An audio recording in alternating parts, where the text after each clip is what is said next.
So we enter Remake Hell. We take a look at a Lovecraftian-themed game. Yes. Wait. Plus Freddy, Jason, and we talk The Walking Dead this week on Horrifying News.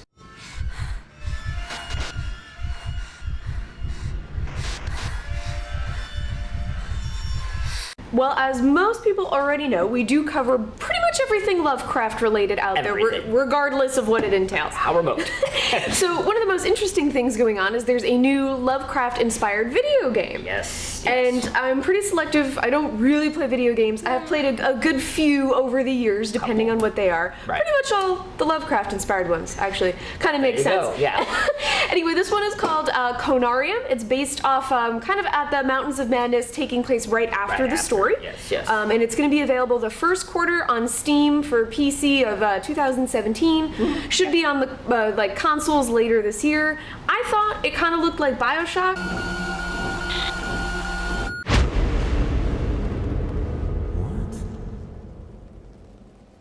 So if you're into that, take a look at it. So, I mean, they put out some teaser footage and you kind of, are going through the hallways and it...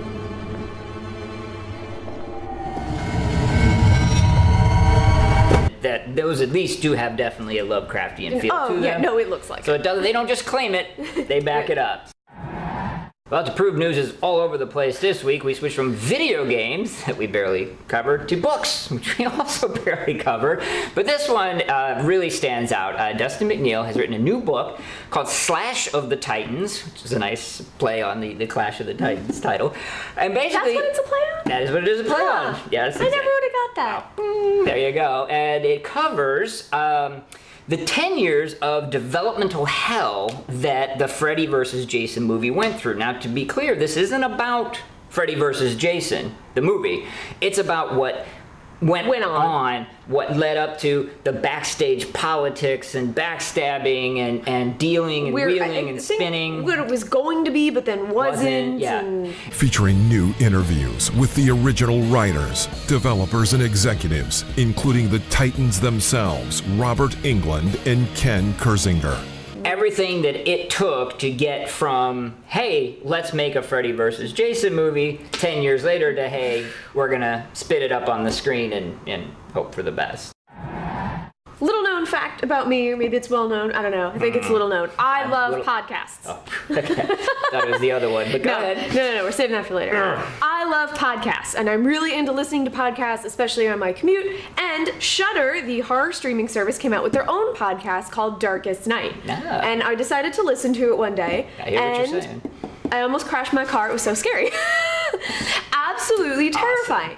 Awesome. The sound effects, what they do to create, it's very reminiscent of like the old school radio stories where it's a chapter. Theater of the mind. Yeah. Yes, excellent. What they do with audio is so scary. Okay. Sound effects. Jump scares. I definitely I can't really listen to it in the car because I have to remember that I'm driving and I'm too scared. Awesome. They're only about 20-23 minutes an episode. They're really quick. They're awesome. It is almost different things every episode, but there is an overarching plot that's going on. Okay. It is worth checking out. It is free on the podcast app on iTunes. So Darkest Night, look it up. Okay. I hate that we have to do this coin toss thing because you see, this week, Ash vs. the Evil Dead is a lead into next week's season finale, so I really need to talk about this. That's okay, but I'm on a roll, so it doesn't really matter what you think. No, I'm saying, look, I'm gonna try to win this one. I need to win this one. I really need to win next week's, but I need to win both, technically speaking, so let's just... I don't know. I know you don't know, but I know. It is 50-50, so it's a game of chance, everyone. Who knows what's gonna happen? Yeah, only this. Especially because I can never toss the coin very well. It's true, yeah. I'm not exactly sure it is 50-50, as it doesn't actually flip in air every so often, but let's just do this. Everyone out there, hope, sacrifice, whatever it takes. If you've got a bucket of Kentucky Fried Chicken, sacrifice that. It works every time. Let's go. Ash vs. the Evil Dead. Flip it. I mean, you know I'm going to drop it like 10 times. No. You got this. You got this. Are you going to call it in the air? I'm calling in the air. Do you think I'm going to catch it? No, but I'm going to call it anyway. I'm going to step back a little. Hit. Jesus Christ. Okay, we going? You are so good at this. No, I'm not. Okay, we're going again. Okay, don't throw it at you. Right. Exactly. Up there. Don't hit heads.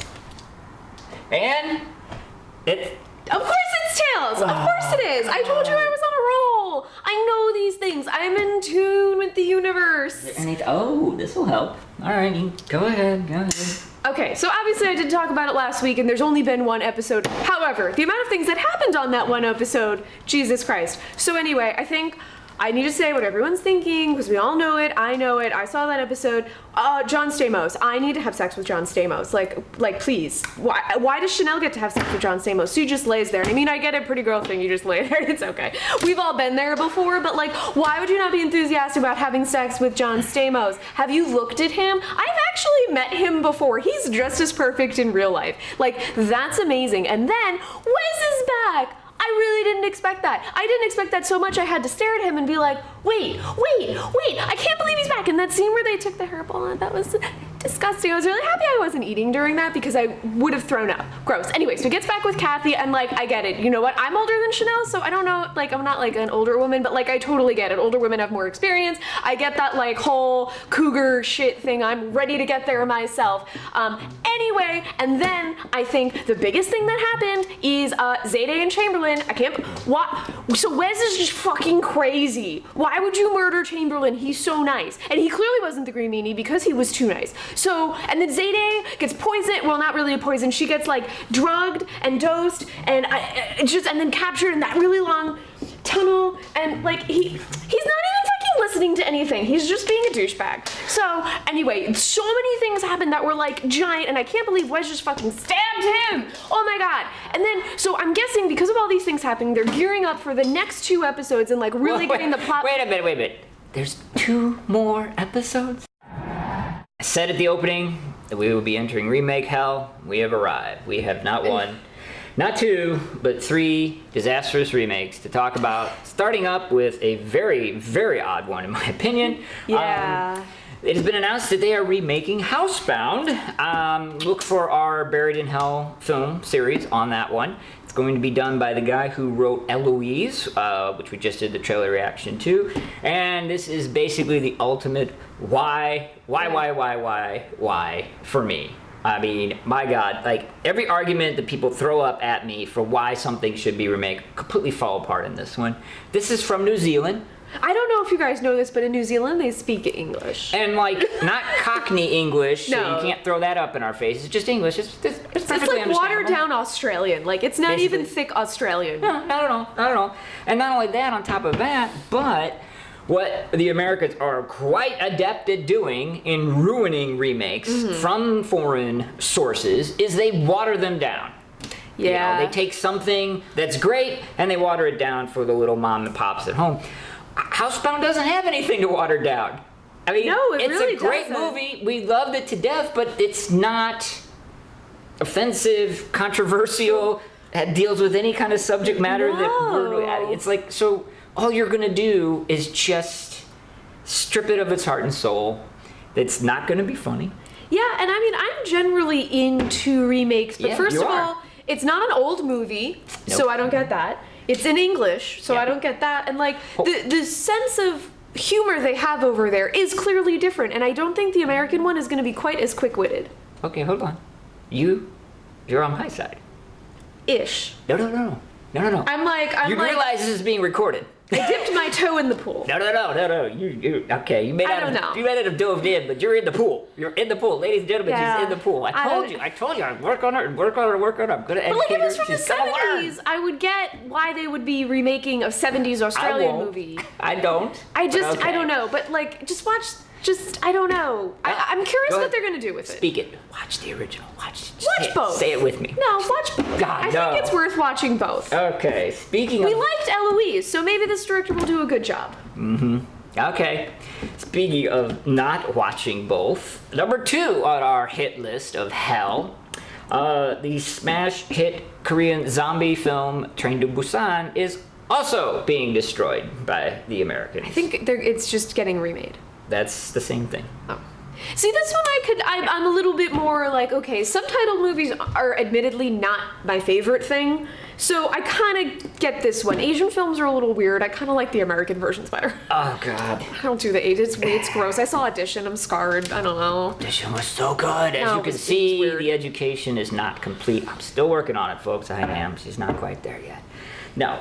Just watch the original. Even with subtitles, learn to read. Not you personally, but, you know, the people who don't like them. I mean, we actually lauded and applauded the concept that there would be a different perspective on zombies. No, and experience other cultures. I get that. A different perspective. Well, the other movie still exists. That's true. That's true. Again, look for our review of Train to Busan, and we'll go into more detail there. Last on our list, and I'm going to be interested to see what you think about this one. So far, we're 1 for 1. One smart decision, one not so smart decision. Ooh.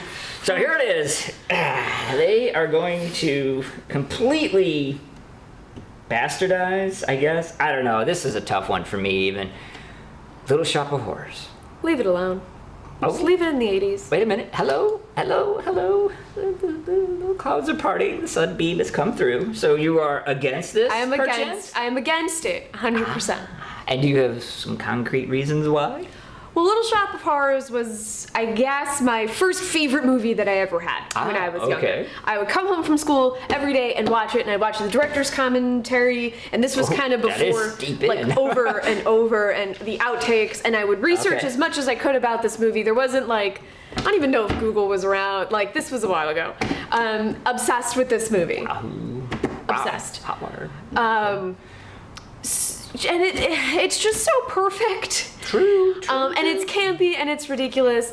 But I think the most important thing of why I do not want this to be remade. Wait for it. Is Audrey 2. Oh. And this movie is timeless because Audrey 2 is real. They actually shot the movie at a slower frames per second and made the actors do really weird shit just so they could puppeteer Audrey 2. It was obviously Frank Oz also, so that's where this giant puppet comes in. Yes, of course. Audrey 2, if they remake it now, is going to be giant CGI mess. They're not going to build a realistic puppet. Like, Audrey 2 looks awesome even almost 30 years later, or 30... Yeah. Oh, yeah. Yeah, 30 years later, this year. Practical effect heaven, yeah.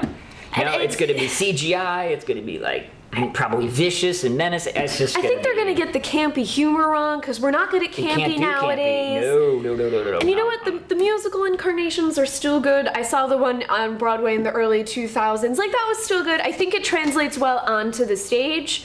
And I support that, but I just don't think a musical movie about a man-eating plant is really going to translate to modern day times. Right. Sorry. Yeah. Roger Corman, bless his heart. What must he think of this?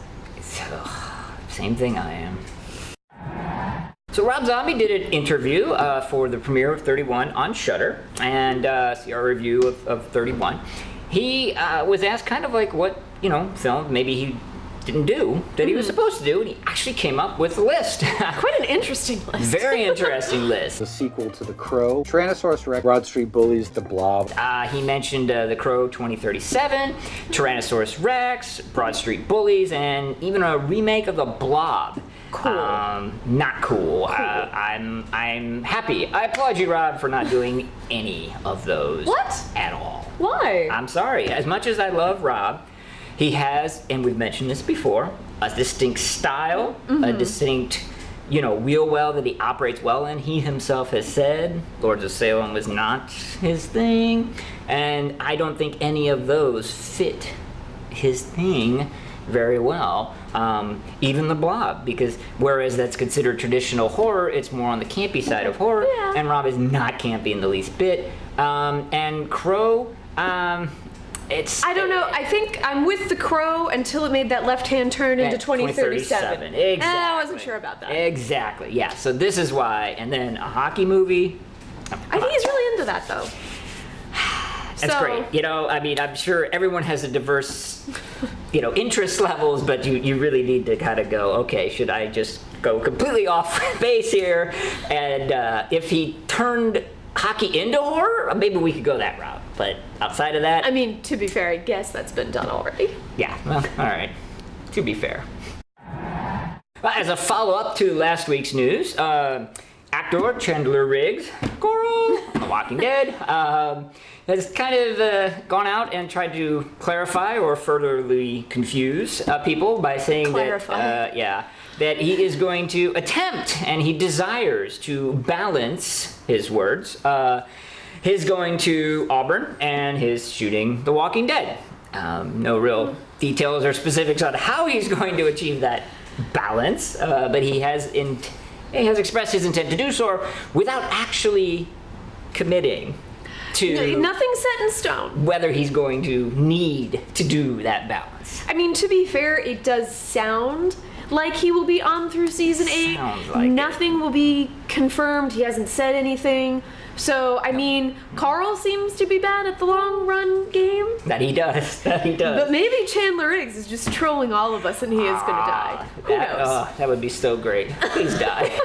Well, we stretched our wings this week as we were covering books and podcasts and video games. I mean, just all over the place. Yeah, so let us know what you thought of our new coverage in the comment section below there. And also, we have all of our social media links right up top. And don't forget to subscribe to our channel so we can keep bringing you the news every week. That's right. And I'm going to continue educating you on remakes. I'm going to have you watch the original, The Terminator. Now, you've seen the remake, The Sperminator, but it's totally different.